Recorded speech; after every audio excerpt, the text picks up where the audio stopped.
പ്രശസ്തരായ സംവിധായകരെ ഇന്ന് രാവിലെ പോലീസ് അറസ്റ്റ് ചെയ്തിരിക്കുന്നു. ഇവർ ഉപയോഗിച്ചിരിക്കുന്നത് ഹൈബ്രിഡ് കഞ്ചാവാണെന്ന് പറയുന്നു. നമ്മൾ ഈ കുറച്ചു ദിവസങ്ങളായി കേൾക്കുന്നുണ്ട് വിനോദ് സാർ, ഹൈബ്രിഡ് കഞ്ചാവ് എന്നുള്ളത്. ഈ കഞ്ചാവിൽ നിന്ന് മാറി ഹൈബ്രിഡ് കഞ്ചാവ് എന്നുള്ള ഒരു പേരിലേക്ക് എത്തുന്നു. ഈ ലഹരികൾ തമ്മിലുള്ള ഒരു വ്യത്യാസം എന്താണ്? പലപ്പോഴും കേൾക്കുന്നുണ്ട് ഏതെങ്കിലും ഒന്ന് സിന്തറ്റിക് ലഹരി ഉപയോഗം, അല്ലെങ്കിൽ ഈ ഹൈബ്രിഡ് കഞ്ചാവ് രാസലഹരിയാണോ എന്നൊക്കെയുള്ള ഒരുപാട് സംശയങ്ങളുണ്ട് ഈ ലഹരിയെ സംബന്ധിച്ച്. അതൊക്കെ ഒന്ന് വ്യക്തമാക്കാം. ഇത് ആദ്യത്തെ ഒരു വാണിങ്ങോട് കൂടി തുടങ്ങാം. ഇത് ജനങ്ങളുടെ അറിവിലേക്ക് വേണ്ടി മാത്രം പറയുന്ന ഒരു മെഡിക്കൽ ഡോക്ടർ എന്ന നിലയിൽ ജനങ്ങളുടെ അറിവിലേക്ക് പറയുന്ന ചില കാര്യങ്ങളാണ്. ഇതൊന്നും ഇത് ഉപയോഗിക്കാനോ ഒന്നുമുള്ള ഒരിക്കലും തെറ്റായ ഇൻഫോർമേഷനായിട്ട് കരുതരുത്. ഏറ്റവും ആദ്യം പറയാനുള്ളത്, ഹൈബ്രിഡ് കഞ്ചാവ് എന്ന് പലരും വിചാരിച്ചു വച്ചിരിക്കുന്നത് ഒരു രാസലഹരിയാണെന്നാണ്. ഇന്ന് രാവിലെ ഈ എല്ലാം സിനിമാക്കാരെ പിടിക്കുമ്പോഴാണ് ക്ലാരിഫിക്കേഷൻ വരുന്നത്. ഇന്നലെ വരെ ഞാൻ മനസ്സിലാക്കിയത്, മീഡിയയിലെല്ലാം പറഞ്ഞിരുന്നത് ഹൈബ്രിഡ് കഞ്ചാവ് എന്ന് പറയുന്ന സാധനം ഒരുതരം രാസലഹരി പോലുള്ള സാധനമെന്നാണ് ഇന്നലെ വരെ പറഞ്ഞിരുന്നത്. ഇന്ന് 2 സിനിമാക്കാരെ പിടിച്ചു. സിനിമാക്കാരെ പിടിച്ചു കഴിഞ്ഞപ്പോഴത്തേക്ക് അവരുടെ കയ്യിൽ 1.6 ഗ്രാമേ കിട്ടിയുള്ളൂ എന്ന് പറഞ്ഞാൽ അത് 2ആയിട്ട് വിഭജിച്ചു. അപ്പം പിന്നെ ആളുടെ എന്തായാലും പറയുക, ഈ ഡിവൈഡ് ചെയ്ത് വെച്ച് പാക്ക് ചെയ്ത് ഇത് കഴിഞ്ഞ് കഴിഞ്ഞാൽ, ഞാൻ ഉദാഹരണം പറയാം. ഇപ്പം നമ്മുടെ ഇവിടെ 1 കിലോ കഞ്ചാവാണ് നമ്മുടെ സെയിലബിൾ ക്വാണ്ടിറ്റി എന്ന് പറയുന്നത്. 3 പേരിരിക്കുന്നു, 1.5 കിലോ പിടിച്ചു വന്ന് വെച്ചോ. അപ്പോൾ പിന്നെ അവരെ 3 പേരെയും കൂടെ സെയിൽസ് ക്വാണ്ടിറ്റി ആയിട്ട് കൂട്ടണം.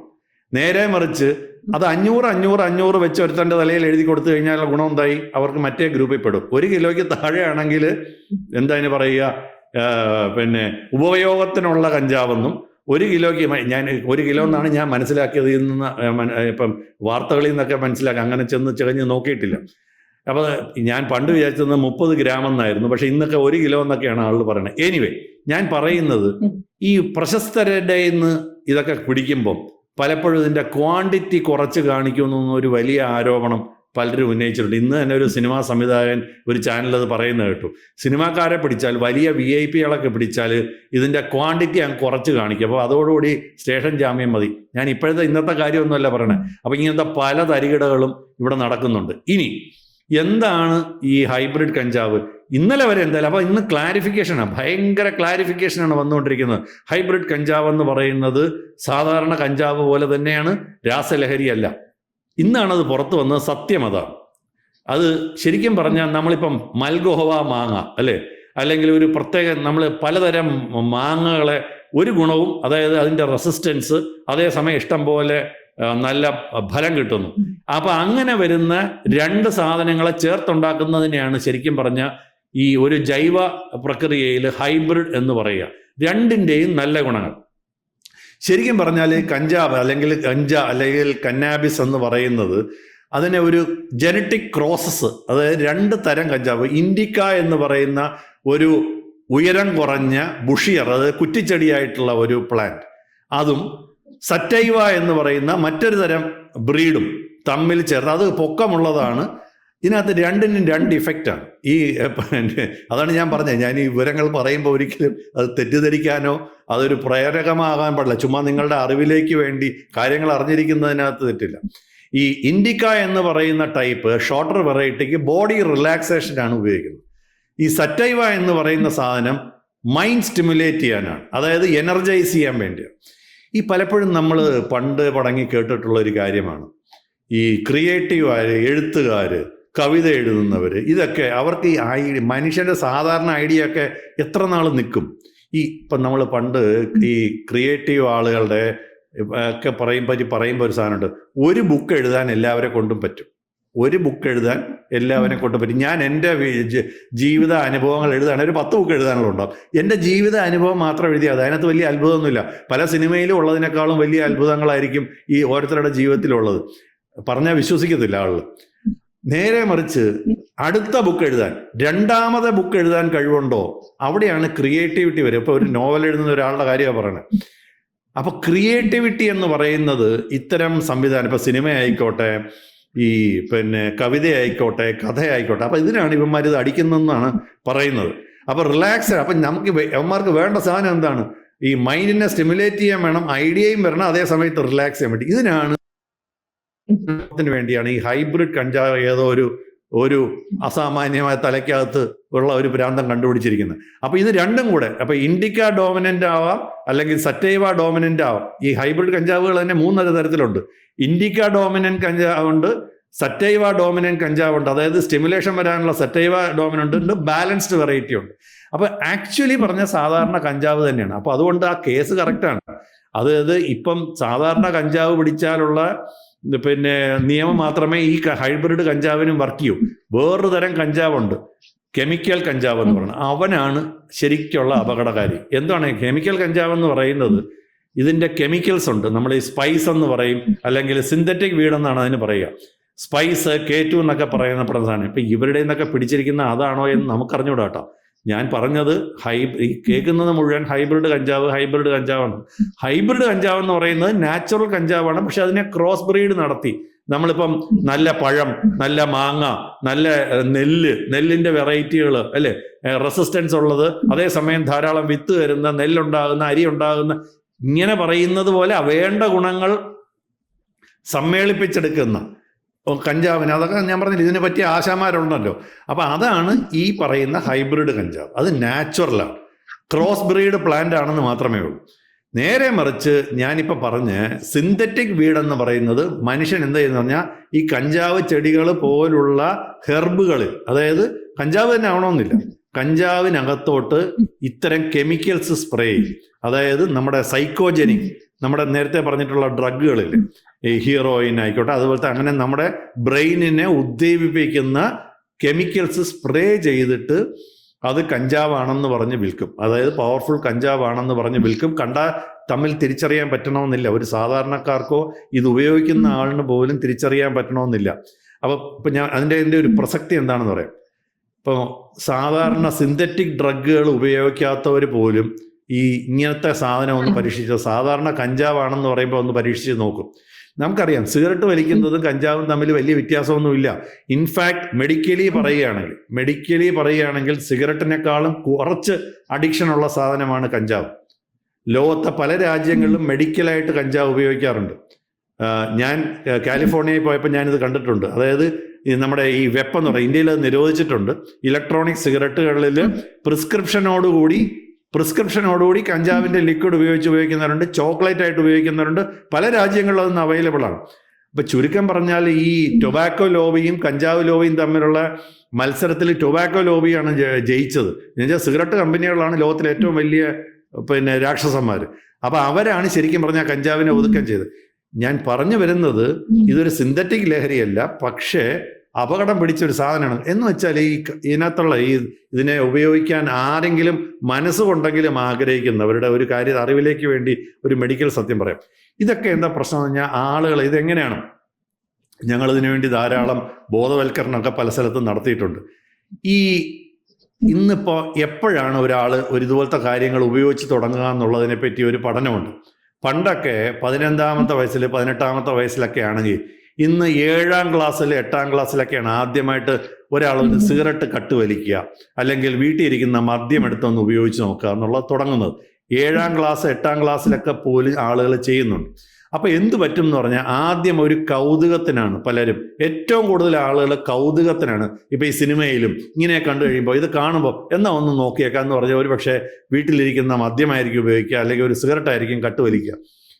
അത് കഴിഞ്ഞിട്ട് ഇത് പതുക്കെ അവസരങ്ങൾ വരുമ്പോഴത്തേക്ക് കൂടുകയും മദ്യം ഉപയോഗിക്കുന്നു, സിഗരറ്റ് ഉപയോഗിക്കുന്നു. അതുകൊണ്ട് ലഹരി മതിയാകുന്നില്ല. ലഹരിയുടെ ഒരു വലിയ കുഴപ്പം അത് കഴിഞ്ഞ തവണത്തെ അളവിലടിച്ചാൽ ചിലപ്പോൾ അത് മതിയായെന്ന് തോന്നുന്നില്ല. അപ്പോൾ അടുത്ത ലെവലിലോട്ട് പോകണമെന്ന് തോന്നും. സിഗരറ്റ് ഉപയോഗിക്കണം, മദ്യത്തിൻ്റെ കൂടെ സിഗരറ്റ് ഉപയോഗിക്കണമെന്ന് തോന്നും, അല്ലെങ്കിൽ സിഗരറ്റിൻ്റെ കൂടെ മദ്യം ഉപയോഗിക്കണമെന്ന് തോന്നും. അത് കഴിഞ്ഞാണ് ഈ കഞ്ചാവിലോട്ടുള്ള സ്ഥാനക്കയറ്റം കിട്ടുക. ഇവിടെ എത്തിക്കഴിഞ്ഞാലുള്ള പിന്നെ പ്രശ്നമെന്ന് പറഞ്ഞാൽ എപ്പോൾ വേണമെങ്കിലും ഒരു രാസലഹരിയിലേക്ക് ഇവർക്കൊന്ന് പരീക്ഷിച്ച് നോക്കാനുള്ള ഒരു കൗതുകം. അതായത് കഞ്ചാവ് ഉപയോഗിക്കുന്നവൻ്റെ അടുത്ത് എല്ലാവരും കൂടി ഇരുന്ന് വലിച്ചുകൊണ്ട്, ഞാൻ ഒരു എക്സാമ്പിൾ പറയുന്നത്, മദ്യപിച്ചുകൊണ്ടിരിക്കുന്നവൻ്റെ അടുത്ത് ഒരു പുക വേണോ എന്ന് ചോദിക്കുമ്പം അവനത് റെസിസ്റ്റ് ചെയ്യാനുള്ള ചാൻസ് കുറയും എന്നതുപോലെ സിഗരറ്റ് വലിച്ചുകൊണ്ടിരിക്കുന്നവൻ്റെ അടുത്ത് ഒരു കഞ്ചാവ് കാണുമ്പം അവനൊന്ന് വലിച്ചു നോക്കിയാൽ കൊള്ളാവുന്ന ഒരു എന്ന് പറഞ്ഞിട്ട് അത് വലിച്ചു നോക്കും.